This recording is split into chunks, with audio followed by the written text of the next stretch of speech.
धन्यवाद। Honourable member Shrimati Anupriya Patel जी, मंत्री जी।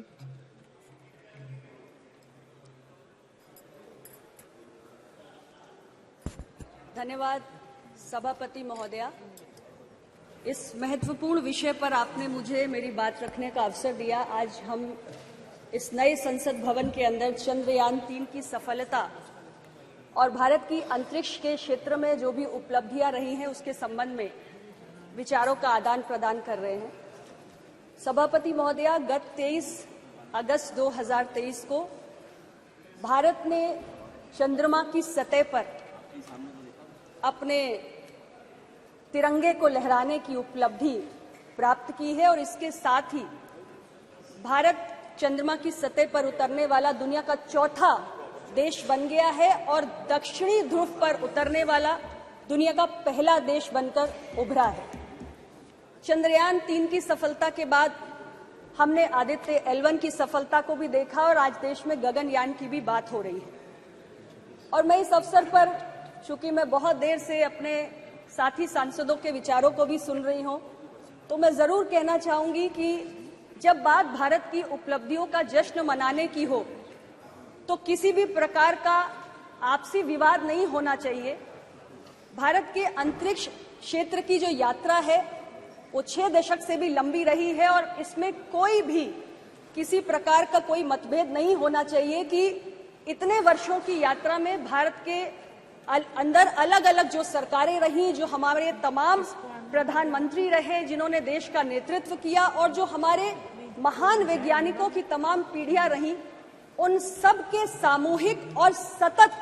प्रयासों का ये परिणाम है कि आज हमने इतनी बड़ी उपलब्धि प्राप्त की है। इसलिए आज के इस अवसर पर उन सभी लोगों का अभिनंदन इस पूरे सदन को, हम सभी को करना चाहिए।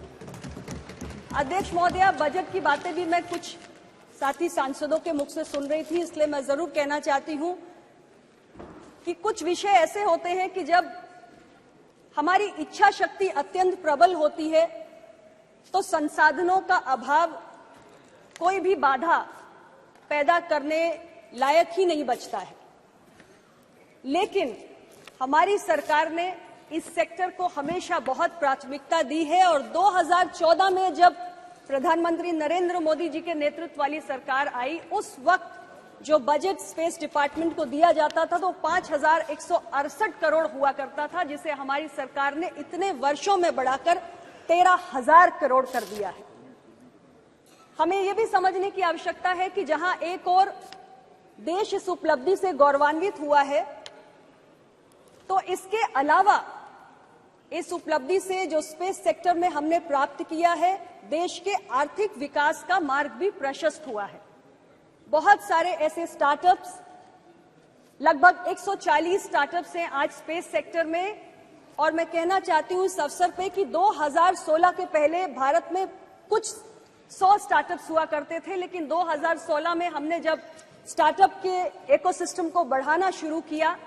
तो उसका नतीजा ये हुआ कि आज भारत दुनिया में तीसरा सबसे बड़ा स्टार्टअप इकोसिस्टम बनके उभरा है।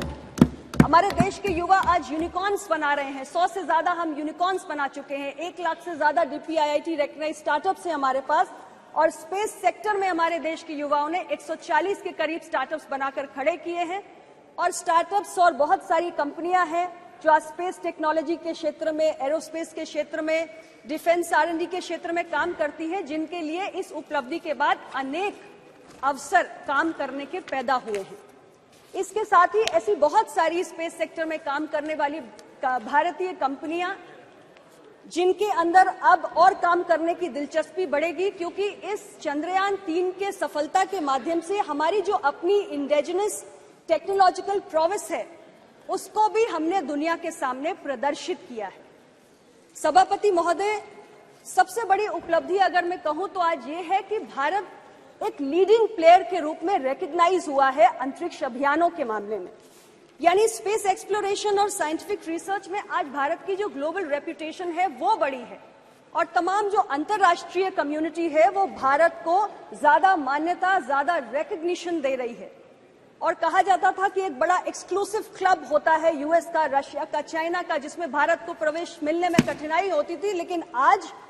अपने इस उपलब्धियों के साथ भारत उस एक्सक्लूसिव क्लब का हिस्सा बन चुका है और आने वाले वक्त में हमें भरोसा है कि ग्लोबल स्पेस इकोनॉमी में भारत का योगदान जो आज 2 से 3% है, अगले 1 दशक में हम उम्मीद कर रहे हैं कि ये योगदान बढ़ के 8 से 10% तक पहुंच जाएगा। आर्थिक प्रगति के जो रास्ते आज इस उपलब्धि के माध्यम से खुले हैं,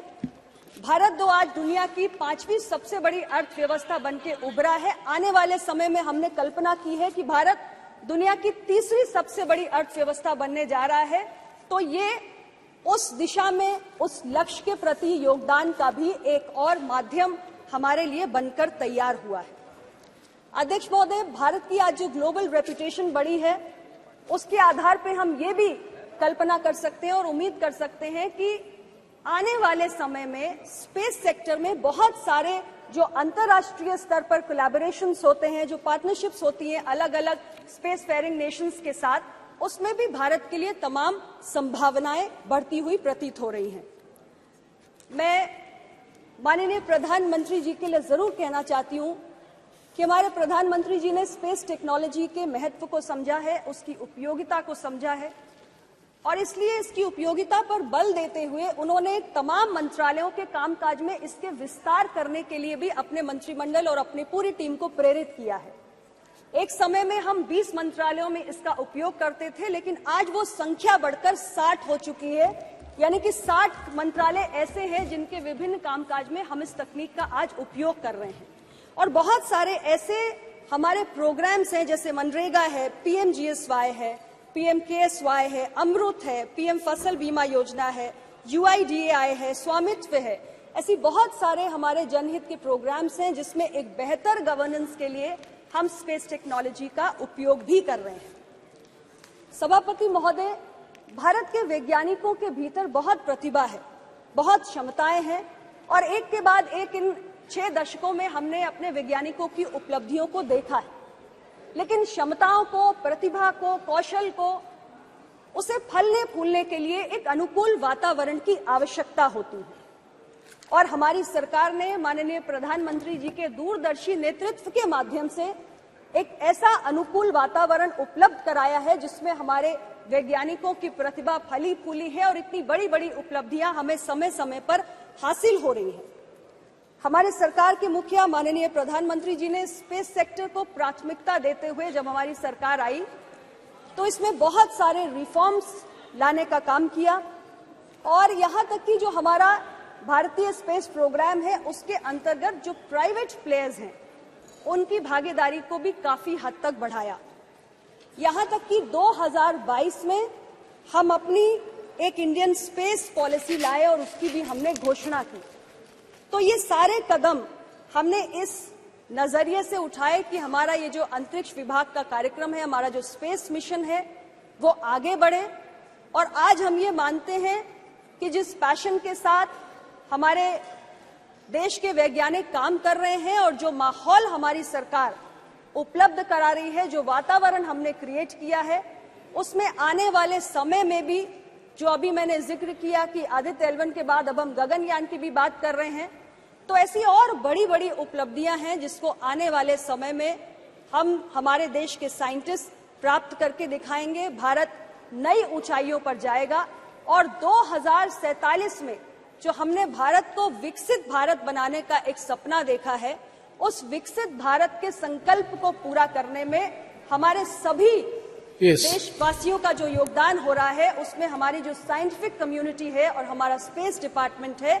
उनका भी एक बहुत बड़ा योगदान होगा और हम सबके सामूहिक प्रयास से मिलकर 2047 में भारत को हम एक विकसित देश बनाने का काम करेंगे। पुनः मैं आपके माध्यम से हमारे देश के सभी वैज्ञानिकों को बहुत बहुत बधाई देना चाहती हूँ, उनका अभिनंदन करना चाहती हूँ और भविष्य में भी भारत को वो इसी प्रकार अपने प्रयासों से गौरवान्वित करते रहे, इसके लिए उन्हें बहुत सारी शुभकामनाएं भी देना चाहती हूँ। आपका बहुत बहुत धन्यवाद। धन्यवाद। Next speaker Shri MP Abdul Samad Samadani जी।